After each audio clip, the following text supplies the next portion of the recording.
Good morning, everybody, and welcome back to those of you who joined us during our networking session. We're excited to have you here today with us as we continue our learning. This session is a policy brief, but it's not just your state leaders here. We have our great LEA partners who really have been on our journey with us over the last several years, joining us, and you'll have an opportunity to hear from them about the great work that they're doing and how they engaged in the process to really build our DELaware design. So we have with us today, of course, you already know myself, Cary, and Melissa, but from our LEAs, we have Kelly Hageman, and Kelly is from the Seaford School District. We have Amber Herrera from the Christina School District. Carol was not able to join us today, but we wanted to make sure to include her in this work because she was a really important part of the process, and Dr. Jessica Hazzard from the Cape Henlopen School District. You'll have a chance to hear from them shortly. Cary, would you like to kick us off? Good morning. So we've talked to you a lot about the DELaware design for high quality English learner education, and you've heard it reflected in a lot of our presenters sessions. So we're going to be talking to you today a little bit more about that and the process that we went through to create that design. But in the DELaware design, we foster equitable access to rigorous standards and excellent educators. And we believe that all educators are educators of language and literacy. And I think you heard that throughout the presenters sessions yesterday. We engage our community to really support our students' education and social emotional needs with the goal of leading them to success in college, career, and life. And the DELaware design and its guiding principles are really helping to lead the way in this important work. And your participation over these 2 days really means that you're committed to also helping improve learning outcomes for our English learners. If you go to the next slide, we're going to talk to you a little bit about where we have been, where we are now, and where we are going in terms of the DELaware design. So we actually began developing our plan in 2019, the DELaware design for high quality English learner education. But this work actually started years before with the creation of DELaware's English learner strategic plan. So I'm going to turn it over to Maria to tell you a little bit about that work. Thank you, Cary. So DELaware's English Learner Strategic Plan, if you haven't seen it, is available in multiple languages, looks like this. And that work really began back in 2016. 2016, we started with a steering committee that was actually our community members. So individuals that represented our largest language groups here in Delaware came together along with folks from the department to think about what do we want English learner education to look like in the next 5 years. We began a process with those three and then realized, we need to really grow this. So then from there became the guiding coalition. Again, many stakeholders, folks from the community, educators, folks from across the department, advocates, all came together in a room and put their brains together to develop what became DELaware's English Learner Strategic Plan. The governor launched the plan at the end of 2017 in an event held in the Indian River School District, where it came to fruition. And there was a call to action for all of us to really think about how we were going to continue to move forward for our multilingual learners here in the state of Delaware. From that, there was an advisory council, Governor's Advisory Council on English Learners, Executive Order 20 was put out, and we recognized that there was still more work to do. We really needed to define what does high quality instruction look like for our learners. So we went into another process, engaged with our LEAs to think about defining that further. And Cary's going to give you some more information about what that process looked like. So it's been said that research is the distance between an idea and its realization. And we began with the strategic plans and the goals from that plan to empower every English learner to be successful in college, career, and life. But the strategic plan was not the end. And in fact, it was only the beginning. The DELaware design for high quality English learner education and its guiding principles began in 2019 as our team began to dive into some of the most prevalent research. On the next slide, you'll see we kind of actually dug in like we were in elementary school all over again.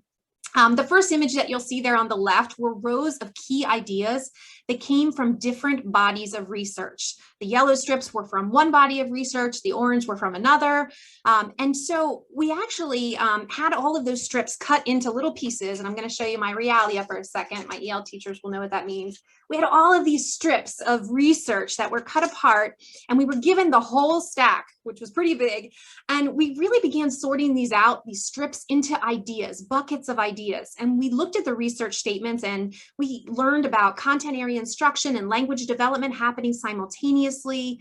The research talked about assessment for learning and about culturally responsive teaching. So we started grouping them together, as you kind of see there in the second pile on our table. Huge tables across this big conference room. We spread them all out.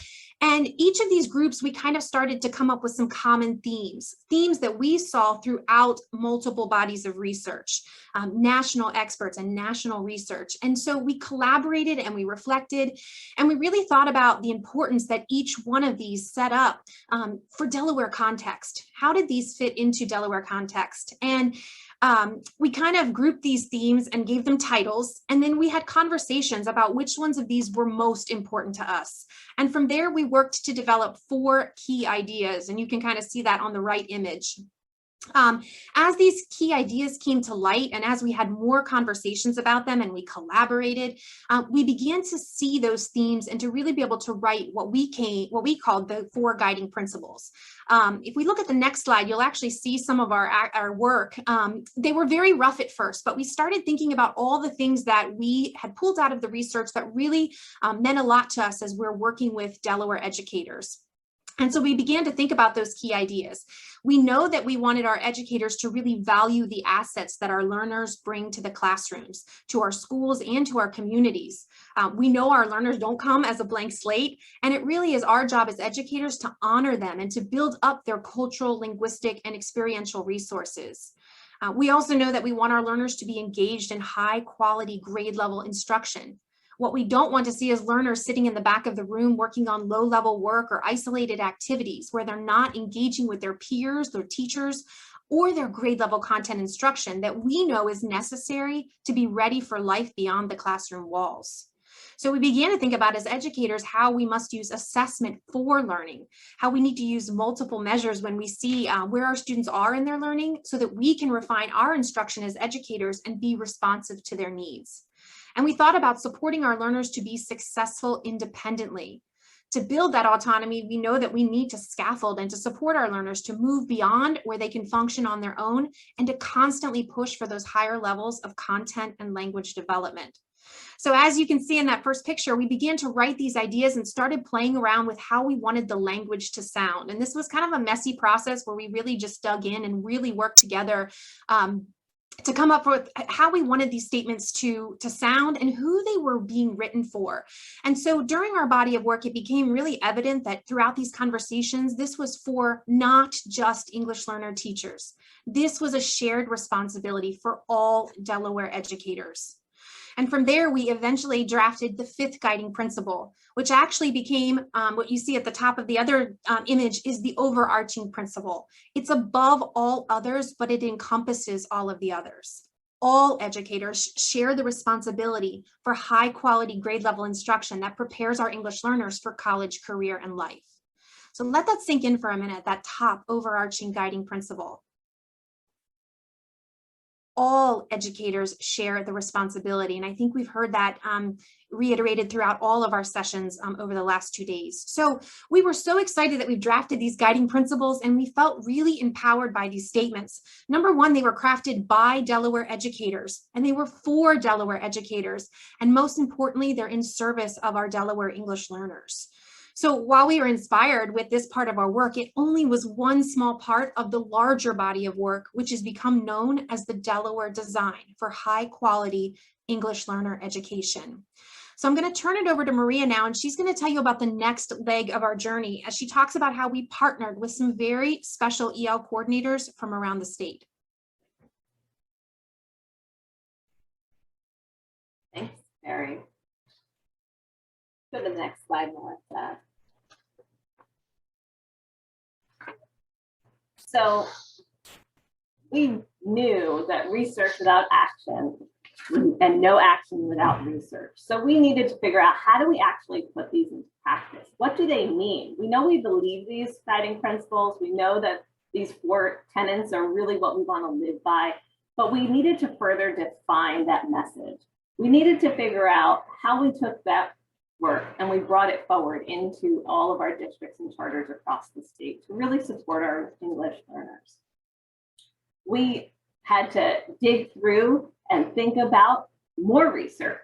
We went back into additional areas of to further define, what does integrated and targeted mean? What are those pieces? What does it mean when we say that students need scaffolding? We want them to be autonomous. We knew immediately folks would say, well, but I still have students operating at a low level of English proficiency in my classroom. How can they be autonomous learners? How can they reach grade level instruction? We knew that there needed to be further definitions.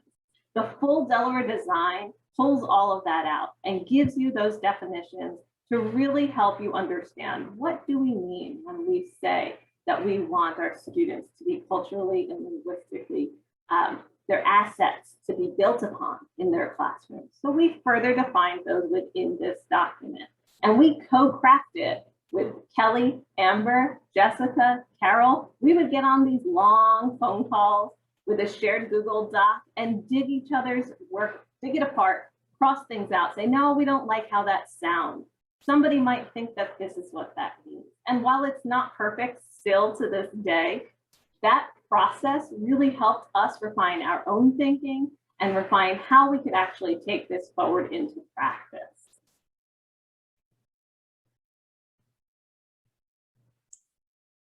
So I'll jump back in here. I wish I had an image of, I teased Maria, I was actually sitting at the ballpark one night, plowing over research and highlighting and making notes. And I would bring it back to our session the next day, and she'd tell me things that she read about in research. And we would really use those words as we started crafting these guiding principles and our definitions for what these mean. So up on the screen now, you'll see our 4 guiding principles. These are what we came up with the work of the ladies from our districts that Maria referenced, and you're going to be ready to hear from in just a little bit. But we really ironed out the way we wanted our language to sound. And especially, I want you to pay attention to that overarching principle at the top. All educators share the responsibility for high quality grade level instruction. And we thought that this was so important that it deserved to be at the top. And on the next slide, we just wanted to kind of point out, as you look at this document in the Padlet, and you can see it in its entirety, you'll notice the definitions that Maria was talking about. What does culturally responsive mean? What does it mean to scaffold? But we also have what we call learner indicators. And these learner indicators are set up for each of the guiding principles to show you, what does it mean to be kind of implementing and encompassing these guiding principles in your classroom. What are learners doing? What does an effective classroom look like that is embracing the concepts and the guiding principles of the DELaware design? So when you get a chance, please make sure you do check out those columns in the Padlet. Each one is dedicated to a guiding principle with lots of resources for you to understand exactly, what does this mean? What is the definition? What does this look like in an effective classroom? And what are my learners doing when I am building autonomy or using assessment for learning or diving into rigorous grade level opportunities to learn? We can go to the next slide. Another key feature that you'll see within those guiding principles is an image that looks like this. I talked about some of those definitions that you might find within the document, the DELaware design. We have used these terms, and you'll notice throughout yesterday's sessions, these were dropped by many of the experts that we got a chance to hear from. Integrated and targeted ELD. Well, what is that? ELD, English Language Development. Integrated means that it's throughout a student's entire day in their core content classrooms. We're really thinking about what language do the students need to be successful to reach that content. The content is at the heart of what we're doing. However, we need to be thinking about the ways and the language that's necessary to achieve that content.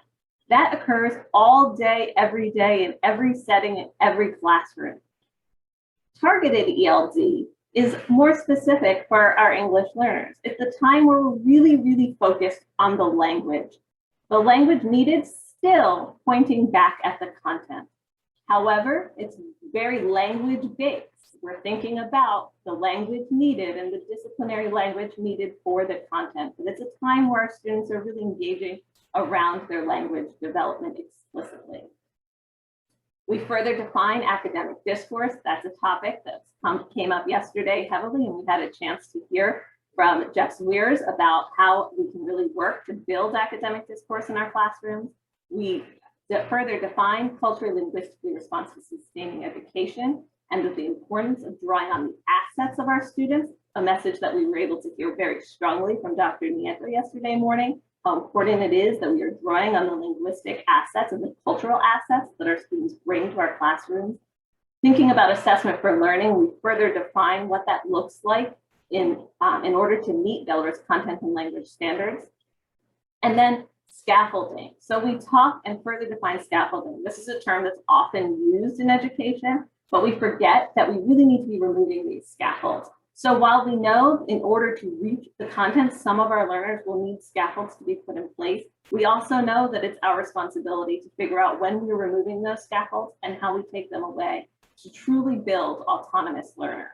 So these are concepts that you can learn and read more about in the document. And again, in the Padlet, as Cary said, but we encourage you to really dig in and think about it, because these are really important terms that we've heard about throughout each of the sessions and really are truly based on the research and are the things that we believe will advance outcomes for our students and our learners and give them the opportunities to make the choices they so please in the future.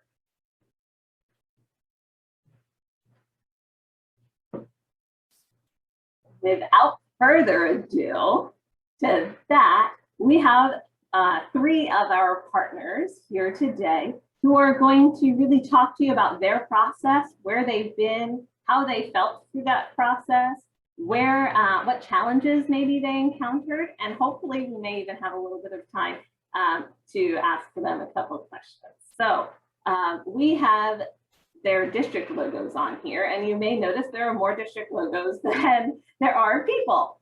Jessica transitioned from Indian River. She was in Indian River at that point and when we first started the process, and then moved over to Cape Henlopen, but stayed with us on this project and continued to bring her wealth of knowledge into the conversation.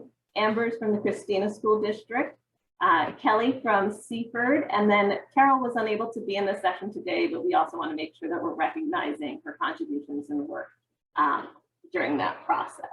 So I am going to start us off.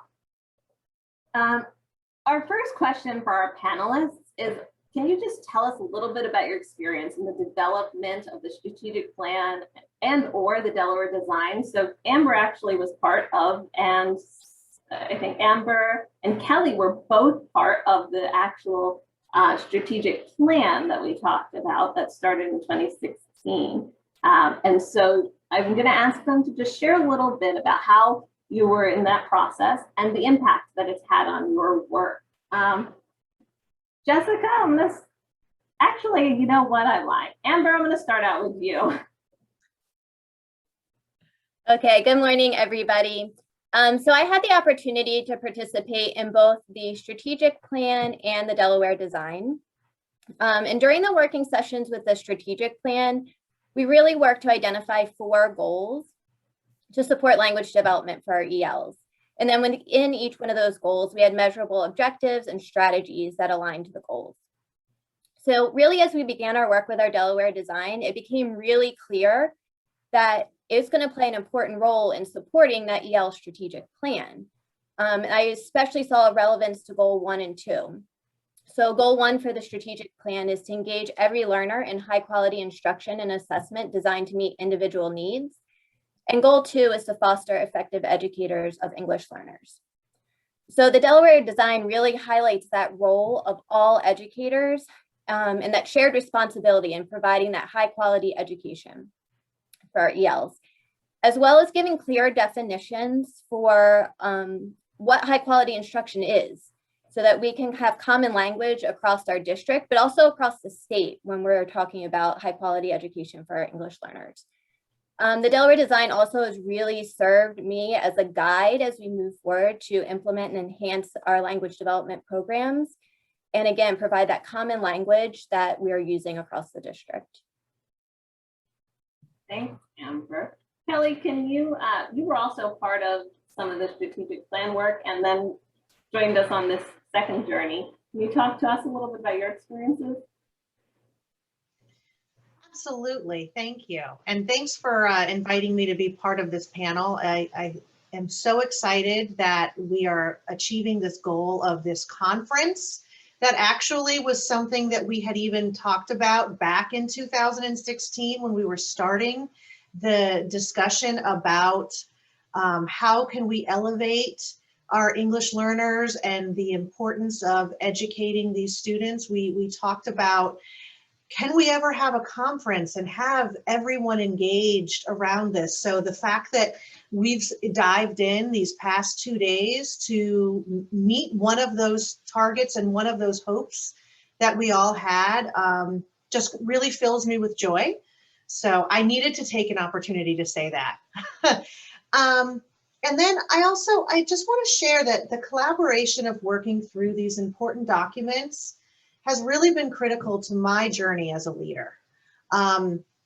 This work is really shaping how we collectively aim to achieve goals of equity for linguistically diverse students and all students, right? Because this is not something that only applies to our English learners, but it applies to all kids. And these practices really can transcend everything that we do and how we approach education. So the process of creating these documents has really reflected the collective values and our orientation towards supportive instructional practices and equity and access. As teams, we negotiated meaning and we defined what our ideal outcomes for English learners would mean in practice. And when I say we negotiated meaning, we had deep conversations and a lot of back and forth. These things took time to develop. Through those many conversations and questions that we asked each other, the picture became more clear. And I think that that's why you can see that this iterative process didn't begin and end with that strategic plan. We kept pushing, we kept growing, we kept learning from each other and with each other. So I really view this as a living process that's going to continue. And as we invite more people into the conversation, their unique perspective is going to push us to look at our work through different lenses. Awesome, Kelly. Thanks so much. That's really, really helpful. And Jessica, I know that you were part of the original strategic plan, but you have really been an integral part of bringing this forward, hence your session this afternoon. Can you talk to us a little bit about your journey? I think what Kelly said about collaborating and making this, and what Amber said about that statewide feel, that all of a sudden we had a common language across the state. And it wasn't just our language, that it aligned with what was done with big states that really had made a lot of movement for English learners. California, looking at targeted and integrated ELD. I think those were really big steps for us. And then the guiding principles and learner indicators make things so transparent that we can really have this vision of what great instruction looks like for ELs. It's no longer just good instruction is good instruction, but it's very transparent. And even more impactful are pieces like formative assessment for learning. Like, as I look at that, I think, wow, that's a great model, not just for English learners, but for all learners. And I think that that's a piece of our work that can branch out, that schools can grab onto for all of their students and all of their teachers as an entryway point, not just for English learners, but all students. And I think that's a great focus, that we can really use this information for great instruction in many, many ways. Thank you, Jessica. I appreciate that. And I think we all really grew through this process. So, you know, these were our partners, but we really pushed each other and stretched our thinking every time we got on a call. You know, we started in person in rooms for a couple days, but then it branched out to Google Doc, and as much time as you could make it, you made it. And we were digging in together and pushing each other and forcing each other to think differently and not have a deficit mindset to say, we can't do that, or that won't work in DELaware. We knew we needed to have that tension exist and that we needed to push just further than we were before. So thank you so much, ladies. Cary's going to ask the next question. As I'm listening to all of you, I'm so empowered, but I remember that process and I think about the fact that this was written by DELaware educators for DELaware educators and really in service of our English learners. And that collaborative process that was echoed yesterday in our session with Andrea and Maria, but that collaboration has been so important to this whole process. Jessica, how have you worked to integrate the DELaware design into the practices in your district? Thank you, Cary. I was just scrolling to my notes. Last year when I was at Cape, we had actually started with Jeff Swires' work, academic conversations. We had done an analysis of WIDA scores and thought that the area of speaking and engaging in conversation was a good place to start. And it was, I really love his work and I can't say enough good about it. And it really aligned with the academic discourse piece of the DELaware design. I think it's also really important to share with principals and administrators that overview and helping them, be a partner in this. We have some great administrators here that really want to know more about equity and design, and it's awesome to have their partnership and support in this process. It continues for me with collaboration around targeted ELD and integrated ELD, making sure that we utilize teachers that are both content and EL, and their combined expertise I find to be really powerful. Lots of learning there. I also have the opportunity to work with reading specialists, and those reading specialists, their support is just an awesome thing. The time to collaborate, the time to think through their curriculum materials and align that with the plan and how that could roll out together. That's great think time. And then even more important than all of that is whenever I'm on a committee, I'm always thinking about integrating the DELaware design in that work. Like, how does that take a piece and a part? And what can a team do together to ensure that that works well for our English learners, for our multilingual learners, and for any student that needs academic language support. And I just think those are some of the really important pieces of the work that we've done. And it's a journey. And I think those are our starting points, and there's lots more to go and to do, and lots more great information in the DELaware design. Every time I read it, I think there's something else that could help. And I just really appreciate that language that we developed together as a team, as a state, and I look forward to moving forward in it. Thank you so much. And I can't think of a day where Maria, Melissa, and myself have not talked about the DELaware design or its guiding principles. It's part of everything we do. And that'll be what we talk about as we go into talking about the future piece. Amber, how are you working to integrate the DELaware design into your practices? So we really started with just sharing and building an awareness of what the DELaware design is by providing professional learning opportunities, speaking with administrators and instructional staff, just so that people were aware of the document. We really started looking at our targeted ELD instruction first, and worked to align for our elementary ELD ESL pullout classes, align what they were doing with the ELA classes so that they were hearing the same language in that content class as well as in their ELD class. So that they really had the tools and the language that they needed to be successful in their ELA courses.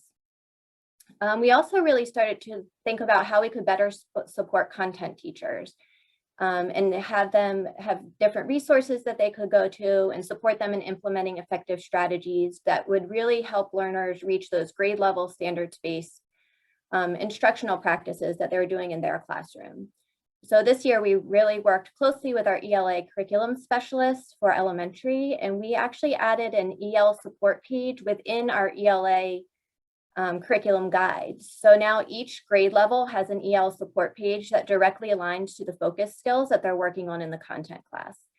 And that support page includes language objectives, different ideas for how to reach those language objectives. So there might be graphic organizers or sentence stems, and also critical vocabulary to highlight for our students that they'll need to really understand the concepts. On that page, we also were able to break it down between different language levels. So you'll see supports for beginning language learners where we really focus on listing or drawing or identifying. And then for our language level or learners at a higher level, really having them focus on the academic language and discourse that they need for that subject. Thank you so much. Kelly, anything in Seaford that you'd like to add on to that? Sure.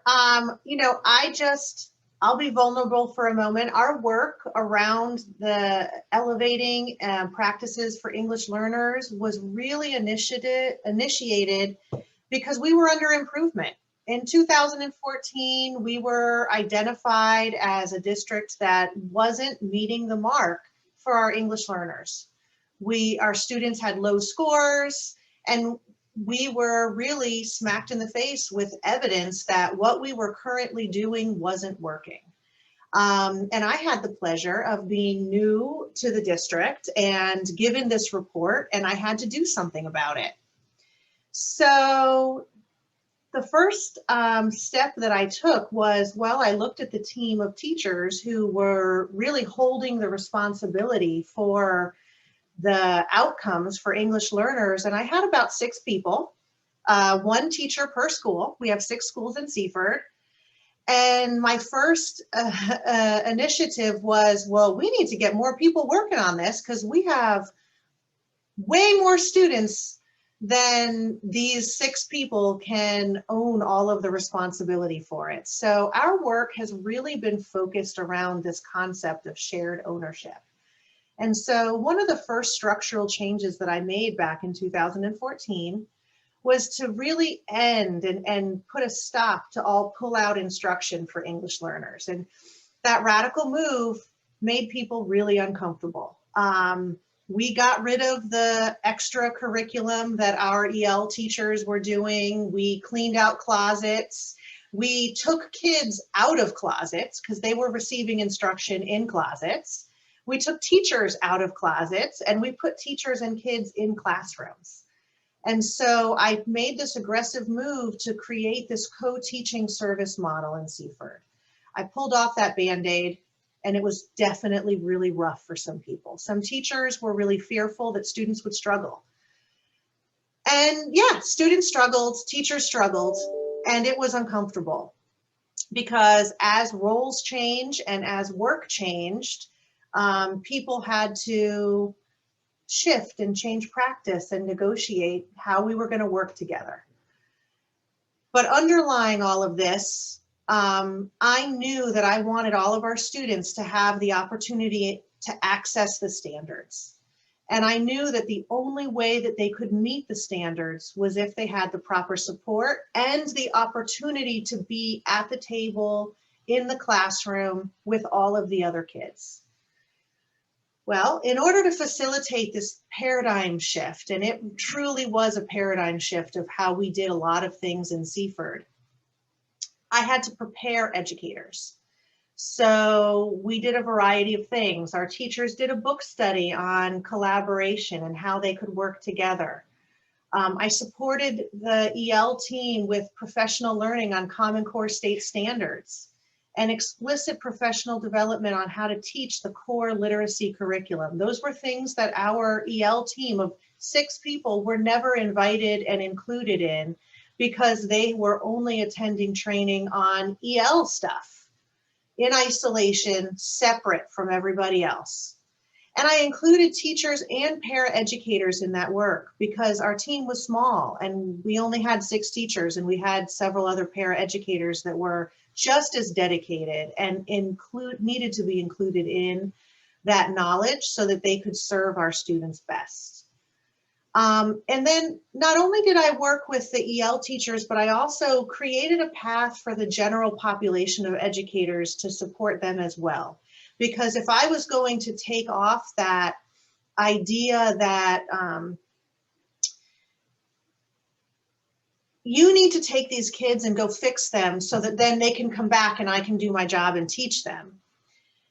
That impacted their work and the way that they collaborated with those English learners. So, you know, they needed to understand how having this additional teacher come inside their classroom and work with teachers and co-teach could actually benefit them and their goals for all of their students, not just their ELs. We continue to work on this because the work is hard. In addition, there was that administrator strand. There was with this shift, administrators and school principals needed to change how they designed their school schedules and how to rethink systems and structures, and how to support the teachers, because I couldn't be there every day in every classroom in every school. It's really the school principals leading the work. So even though we started this in 2014, we continue to work on this, and this work never stops. We adapt and we change as we grow in knowledge and practice this together. Thank you so much. That makes me think about that first image where we've been, where we're at now, and where we're going, because this work is definitely not done. So thank you for your honesty, Kelly. That was amazing. I'm going to turn it over to Maria. You know, can I answer a question that I just saw pop up in the chat? Please. It's timely because I'm talking about shifting what people do and how they do. And I saw someone, and that is an excellent question, and that was a real big stress, was about the testing. When the teachers are pulled for testing and to get it done in 1 or 2 months. Well, I can say that as our system has evolved, we don't have only our EL teachers giving the tests. Just like Smarter Balance is given by lots of different people and everyone is trained and everyone supports Smarter Balanced, in Seaford, all of our teachers are able to give the WIDA test. And actually we've seen results improve because classroom teachers are becoming aware of what is on the WIDA test as they've had to be trained in how to give the assessment, and they're administering it in their classroom. And the relationship that a classroom teacher has with those kids sometimes can be really motivating for those students to push themselves on some of those items and assessments. So that's how we managed, and we actually are getting our testing done much quicker because it's not just a burden on the English learner teachers, the one teacher per school with 120 students to test on their own. Now that is shared responsibly to all of the teachers in the school. Not saying it's perfect, and that doesn't happen in every single school in Seaford. I think we've had more of a challenge at our middle school and high school because the structure of middle school and high school is different, but we are working towards that. And we continue to work towards that. So thank you for letting me answer that question as I saw it pop up, because it was so relevant to what we were talking about. Thank you, Kelly. You have quite a few people that were reaching out wanting to contact you for more information. So thanks for sharing. I am gonna, we did have one thing that came in the question and answer that I want to make sure we go over really quickly. Can each of you, and I'll just go down the line in a moment, give us sort of what your title or role is, and if it's sort of shifted over time. I know Kelly, you've shifted over time. Share with all of our folks that are listening today what your role is. There was a question I just sort of gave your district, but didn't say what you do. So can you just take a moment, Kelly, since you're unmuted, can start with you. Sure. So right now I'm the Director of Curriculum and Instruction for the Seaford School District. When I started this journey and I came to Seaford at the district office, well, actually I was a building principal, and then I moved into the district office into the role of a coordinator for English learners and world languages. And then that role shifted to supervisor of instruction. And now finally I'm the Director of Curriculum and Instruction. Amber? So when we first began this work, I was an EL specialist within the Christina School District, and I'm now the administrator for EL programs. Jessica? I am the Cape Henlopen School District EL specialist.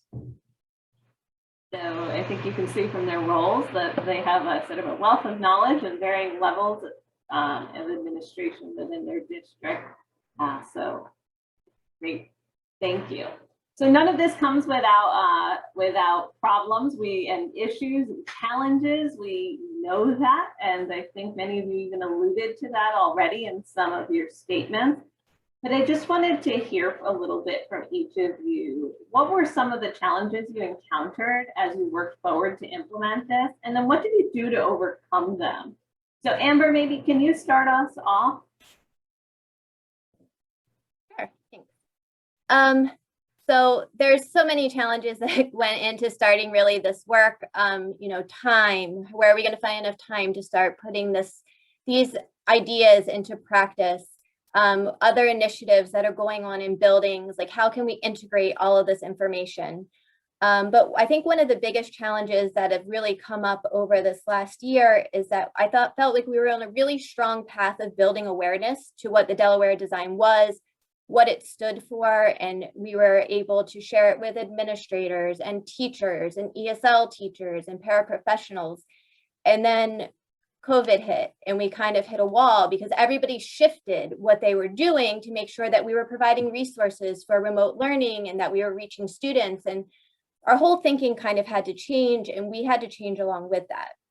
So while we still kept the DELaware design in our mind as we were moving forward and making these shifts, we really now started looking at how can we support English learners in this remote environment? What supports do they need to be successful now that we're remote and online and have access to the internet and understand where to go to get their materials? So really making that shift from our in-person face-to-face instruction, moving into remote while keeping the DELaware design in mind and thinking about how we can integrate it in a different way that we weren't originally thinking about when we were completing this work, but having to shift just due to circumstances.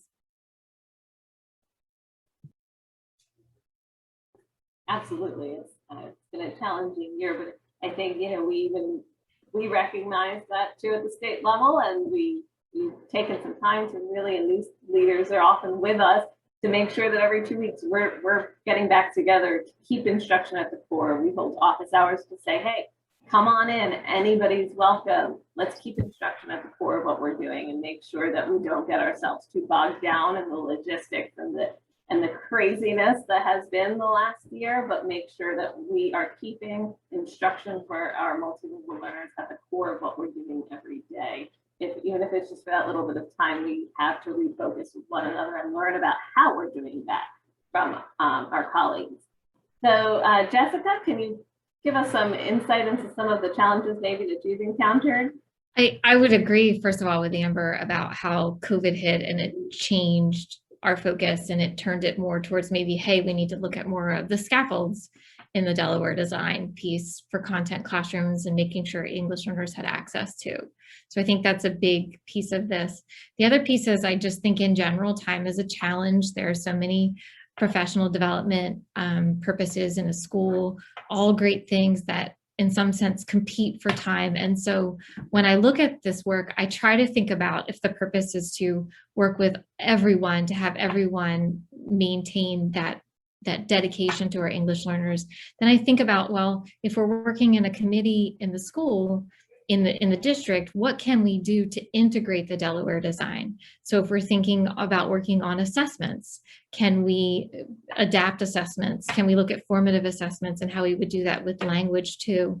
Thinking about just integration of this DELaware design in everything we do. And I think that that's a way to use time collectively and responsibly to meet that need for all the initiatives that we currently have. Definitely competing initiatives is always an issue, and something that we find ways to integrate into all of our other professional learning experiences. I think all the time. That's something he's really doing. Kelly, anything that you'd like to add to that? I would just echo what Amber and Jessica both said. I mean, educators are fixers and we want to see results now, but we have to, otherwise, if we don't try to find the places where common threads run through all of our work, it's going to drive us crazy because we're going to be running around. And so that's something I try to do, just like Amber and Jessica both said, that keeping and finding that common thread throughout all of the different roles that we sit on, different committees that we sit on, and different conversations that we're invited to, kind of helps keep that momentum going. Awesome. Kelly, I'm going to ask you to jump in on this next question too. One of the things that I've heard throughout your session from everybody on this panel is that all teachers are educators of language and literacy. And we're not just speaking to EL teachers specifically within this DELaware design and our guiding principles. How have you worked at the district level to build a culture of shared responsibility? Well, my work at the district level has really afforded me an opportunity of taking a lens and seeing how there's that integration between all of our work.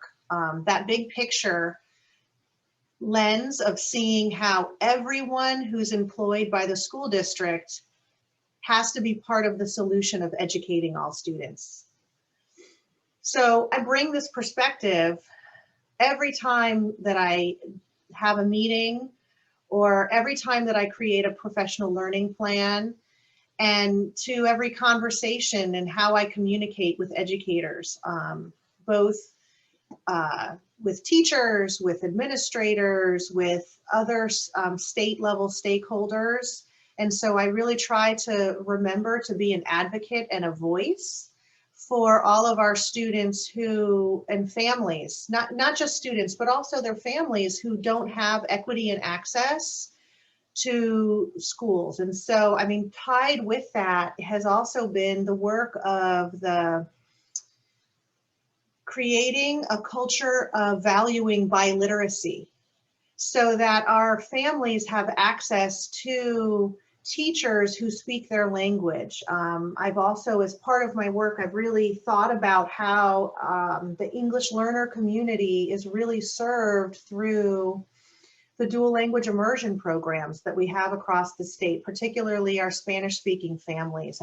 And over the course of the years, right now, our immersion program is moving into 8th grade next year.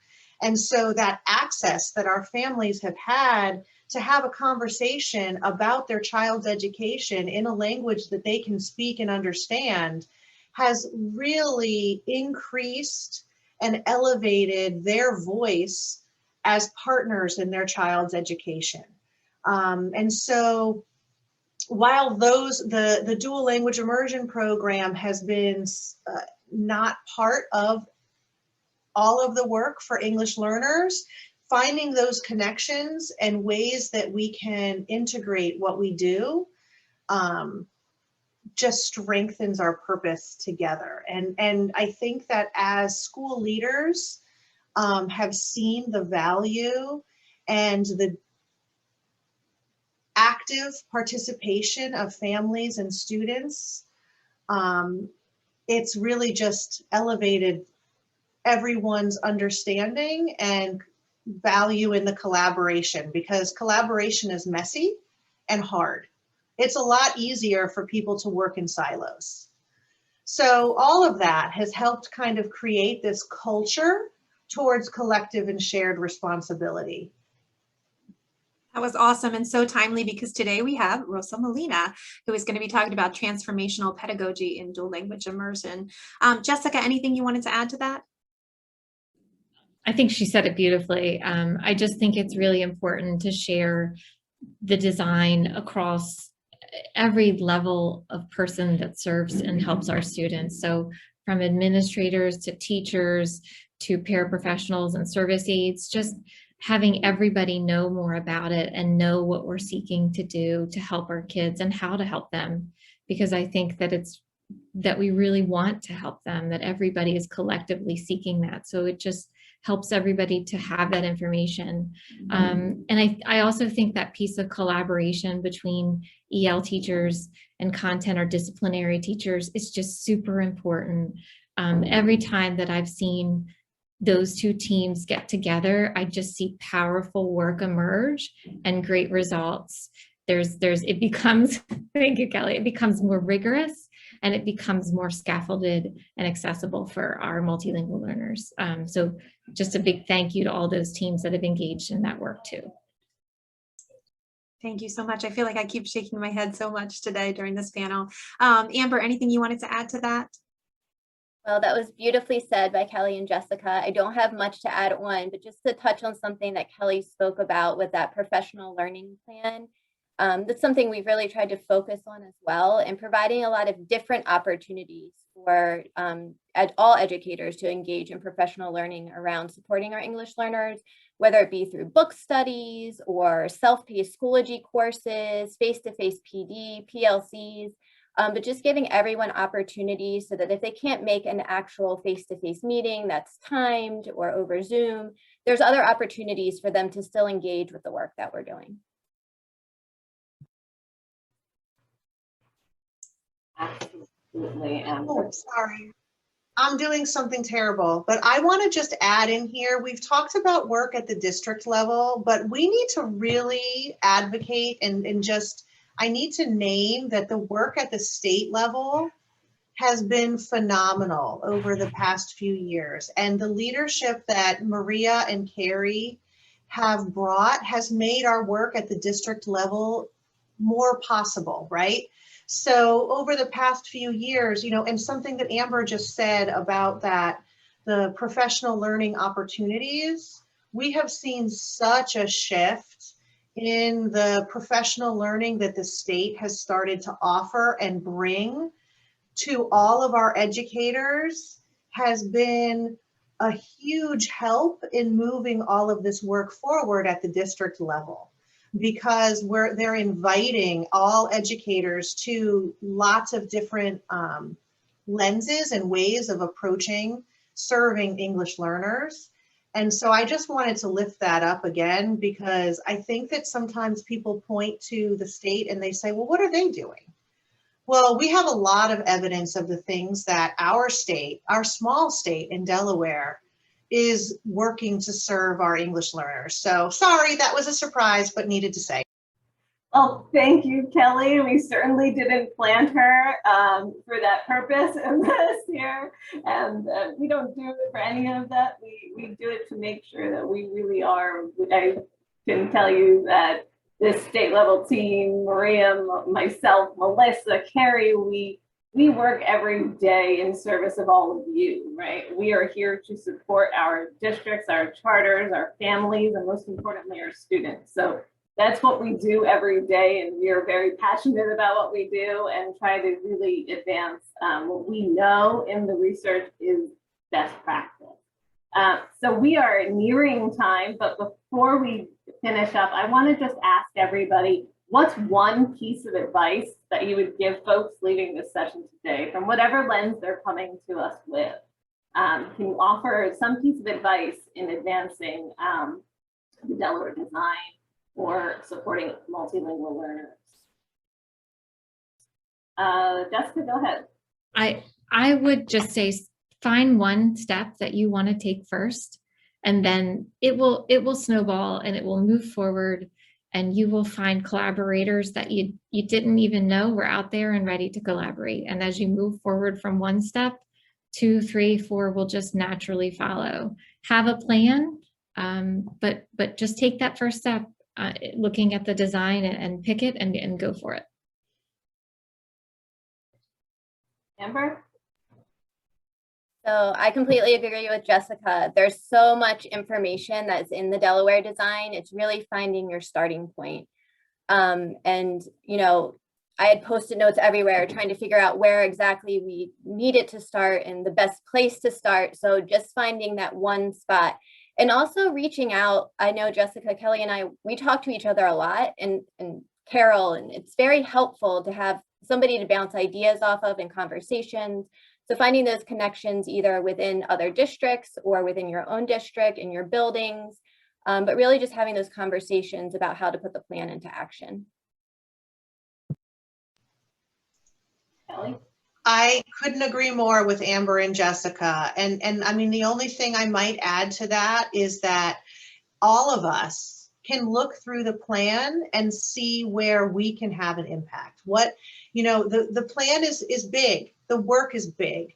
But if you find one small piece that you can impact and that you can do, you can know that you're part of it and that you can have a voice in changing the lives of so many students. And then the last thing I would say is to share the plan, right? And talk about it. When you have an opportunity, share it.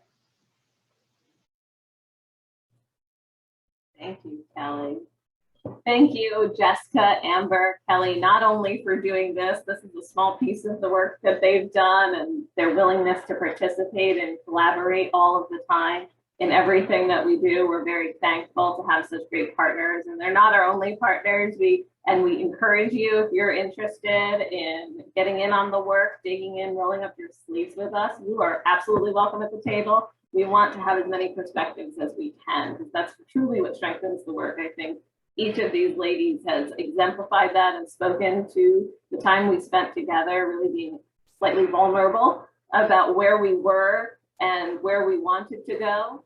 And they just, our work has been so much richer because of it. So we are very thankful for all of you and your partnership. And thank you. Hand it back to Melissa to kind of close out our session. Everybody, thank you so much for being here. I can speak for myself. It's been a great honor to work alongside these amazing leaders, and just watching the chat and just so clearly coming through that your leadership has impacted so many, and several questions, some very specific about materials, some very specific about how do I get involved and how do I collaborate and how do I learn from all of you. So these are all questions that we will take back and reiterate and make sure that they're a part of the plan going forward, because there's a lot of work to come. So there's no lack of opportunity to be involved and to be engaged and to have an open mind. So we are just so happy that you were a part of this. Maria?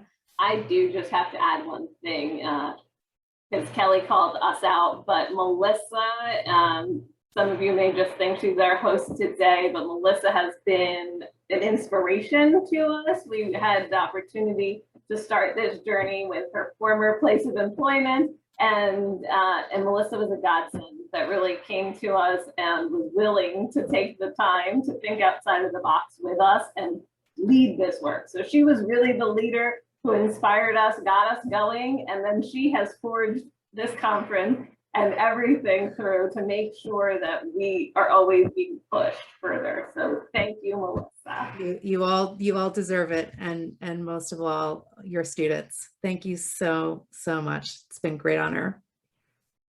I dropped the attendance link in, and I also, there was a note, it's a little farther up, but we'll see you at 11:30 for Rosa Molina. Thank you, everybody. Thank you so much. Thank you, everyone.